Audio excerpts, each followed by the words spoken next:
अच्छे लोगों के साथ हमेशा बुरा क्यों होता है? गीता में श्री कृष्ण ने दिया है अर्जुन को इसका जवाब। श्री कृष्ण ने अर्जुन को जवाब देते हुए समझाया है, ये बात लोगों को उसके कर्मों का फल हमेशा मिलता है। गीता सार आपने महसूस किया होगा कि जो लोग अच्छे कर्म करते हैं वह परेशान रहते हैं, वही जो बुरे कर्म करते हैं वो खुशी से रह रहे होते हैं।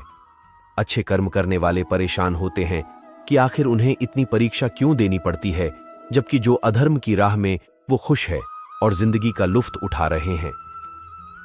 भगवत गीता में वर्णित कथा के अनुसार जब भी अर्जुन के मन में कोई दुविधा होती तो वह श्री कृष्ण के पास पहुंच जाते थे। एक बार की बात है, अर्जुन ने भगवान श्री कृष्ण के समीप आकर कहा कि वह दुविधा में है और इसका जवाब वह श्री कृष्ण से चाहते हैं। श्री कृष्ण ने पूछा कि क्या सवाल है? अर्जुन ने कहा, मुझे यह जानना है कि अच्छे लोगों के साथ हमेशा बुरा ही क्यों होता है, वही बुरे लोग खुशहाल देखते हैं। अर्जुन के मुंह से ऐसी बातें सुनकर श्री कृष्ण मुस्कुराए और कहा, मनुष्य जैसा सोचता है और महसूस करता है वैसे कुछ नहीं होता, बल्कि अज्ञानता की वजह से वह सच्चाई नहीं समझ पाता है। अर्जुन उनकी यह बात समझ नहीं पाए।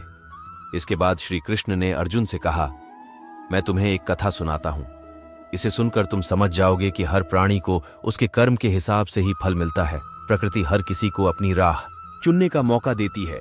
अब वो मनुष्य की इच्छा पर निर्भर करता है कि मुझे धर्म की राह चुननी है या अधर्म की। कथा शुरू करते हुए श्री कृष्ण कहा कि एक नगर में दो पुरुष रहा करते थे। एक पुरुष व्यापारी था जिसके जीवन में धर्म की बहुत महत्वता थी। वह पूजा पाठ में यकीन रखता था। वह हर रोज मंदिर जाता था और दान धर्म करता था और हर रोज भगवान की पूजा करता था। वही दूसरा पुरुष बिल्कुल विपरीत था।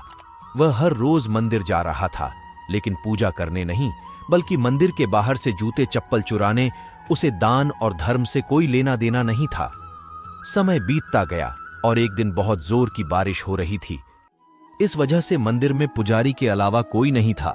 यह बात जब दूसरे आदमी को पता चली तो उसने कहा कि यह सही मौका है मंदिर का धन चुराने का। पंडित से नजर बचाकर उसने मंदिर का सारा धन चुरा लिया।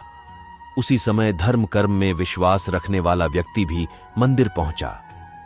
दुर्भाग्य से मंदिर के पुजारी के ने उसे ही चोर समझा लिया और चिल्लाने लगा।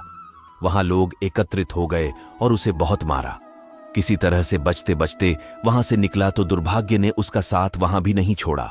मंदिर के बाहर वो एक गाड़ी से टकरा गया और घायल हो गया। फिर वो व्यापार लंगड़ाते हुए घर जाने लगा तो रास्ते में उसकी मुलाकात दूसरे पुरुष से हुई जिसने मंदिर से धन चुराया था। उसने कहा, आज तो मेरी किस्मत चमक गई, एक साथ इतना सारा धन मिल गया। यह सब देखकर उसे बहुत बुरा लगा और उसने अपने घर से भगवान की सारी तस्वीरें निकाल दी।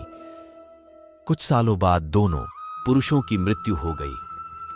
मरने के बाद जब दोनों यमराज की सभा में पहुंचे और पहले पुरुष ने दूसरे पुरुष को देखा तो उसे बहुत गुस्सा आया।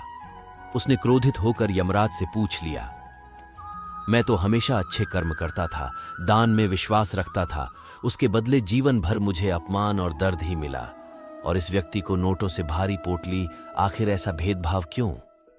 इस पर यमराज ने कहा, पुत्र तुम गलत समझ रहे हो।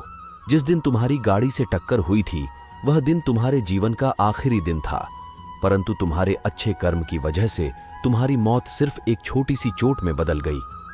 तुम इस दृष्ट व्यक्ति के बारे में जानना चाहते हो तो दरअसल इसके भाग्य में राजयोग था, मगर इसके कुकर्म और अधर्म की वजह से वह सिर्फ एक छोटी सी धन की पोटली में बदल गया था।